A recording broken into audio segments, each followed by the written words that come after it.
Assalamualaikum warahmatullahi wabarakatuh. Yang terhormat Bapak Khairil Anam selaku dosen pengampu mata kuliah Aspek Hukum Bank Syariah. Perkenalkan, nama saya Nelly Rizka Druandari, NIM 224021111. Di sini saya akan menjelaskan tentang artikel jurnal. Artikel jurnal ini membahas tentang tantangan perkembangan perbankan syariah di Indonesia. Langsung saja latar belakang perbankan syariah di Indonesia. Perbankan syariah mulai berkembang sejak pendirian Bank Muamalat Indonesia pada 1991 yang mendukung seperti Undang-Undang Nomor 21 Tahun 2008, merger 3 bank syariah menjadi Bank Syariah Indonesia atau BSI pada 2021, menunjukkan komitmen untuk memperkuat perbankan syariah. Lalu tantangan yang dihadapi, yang pertama kekurangan SDM, ada kekurangan sumber daya manusia berkualitas dalam jumlah yang memadai di sektor perbankan syariah. Yang kedua, inovasi produk. Produk perbankan syariah masih kurang inovatif dibandingkan dengan perbankan konvensional. Yang ketiga, literasi keuangan, rendahnya pemahaman masyarakat tentang perbankan syariah. Yang keempat, regulasi dan peradilan. Peraturan hukum yang belum cukup memadai untuk menyelesaikan perselisihan transaksi keuangan syariah. Lalu upaya pemerintah dan OJK. Pemerintah dan Otoritas Jasa Keuangan atau OJK telah mengambil berbagai langkah untuk mendukung perbankan syariah, termasuk pengembangan kurikulum khusus perbankan syariah, peningkatan sinergi kebijakan, dan harmonisasi regulasi secara nasional dan internasional. Langsung saja ke pembahasan utama dari artikel atau jurnal ini. Yang pertama, sejarah dan regulasi perbankan syariah di Indonesia. Artikel ini membahas sejarah awal perbankan syariah di Indonesia, mulai dari pendirian Bank Muamalat Indonesia pada 1991, yang menandai titik awal perkembangan bank berbasis syariah di negara ini.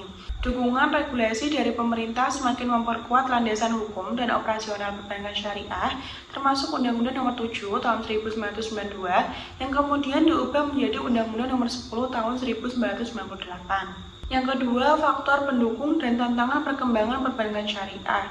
Nah, di sini ada beberapa faktor. Yang pertama, dukungan pemerintah dan lembaga keuangan. Pemerintah dan Otoritas Jasa Keuangan OJK telah memberikan dukungan melalui kebijakan dan regulasi, seperti pengawasan ketat terhadap perbankan syariah dan penyusunan program literasi keuangan syariah untuk masyarakat. Yang kedua, tantangan SDM. Perbankan syariah menghadapi kekurangan sumber daya manusia yang kompeten baik dalam jumlah maupun kualitas. Hal ini mempengaruhi kemampuan bank syariah untuk memberikan pelayanan yang kompetitif. Lalu kurangnya inovasi produk. Produk perbankan syariah dinilai kurang inovatif dibandingkan produk perbankan konvensional yang membatasi daya tariknya bagi konsumen non-muslim atau yang mencari layanan yang lebih beragam. Selanjutnya, literasi keuangan yang rendah.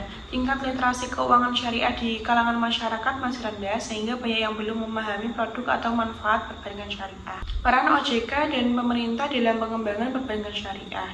Pengawasan dan harmonisasi kebijakan OJK mengawasi dan mengatur perbankan syariah. Perbankan syariah berusaha menyelaraskan kebijakan yang mendorong pertumbuhan, stabilitas, dan daya saing perbankan syariah di tingkat nasional dan internasional. Selanjutnya, inisiatif edukasi dan literasi keuangan. OJK dan pemerintah melakukan berbagai inisiatif untuk meningkatkan literasi masyarakat mengenai perbankan syariah melalui kampanye, edukasi, publik, dan penguatan infrastruktur SDM. Selanjutnya, tantangan jangka panjang untuk perbankan syariah. Yang pertama, kerangka hukum dan tatanan keadilan. Dibahas perlunya kerangka hukum yang mampu menangani permasalahan keuangan syariah secara menyeluruh, serta tatanan peradilan agama yang dapat menyelesaikan perselisihan transaksi keuangan syariah dengan lebih efektif. Selanjutnya, perbedaan mazhab dalam fikih muamalah.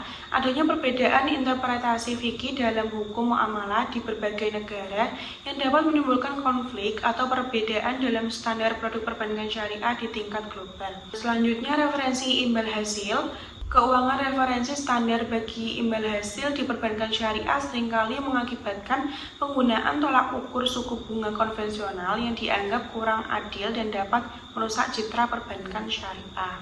Nah, itu tadi materi-materi yang ada di jurnal atau artikel tantangan perkembangan perbankan syariah di Indonesia. Nah, itu tadi materi-materi yang ada di jurnal atau artikel tantangan perkembangan perbankan syariah di Indonesia. Dari materi tersebut saya simpulkan bahwa untuk meningkatkan daya saing perbankan syariah diperlukan strategi dan dukungan yang lebih kuat dari berbagai pihak. Ini meliputi peningkatan kualitas SDM, inovasi produk, edukasi masyarakat, dan penyesuaian regulasi yang mendukung pengembangan perbankan syariah di Indonesia. Baik, itu saja materi dari saya. Bila ada salah dan kurangnya, saya mohon maaf. Wassalamualaikum warahmatullahi wabarakatuh.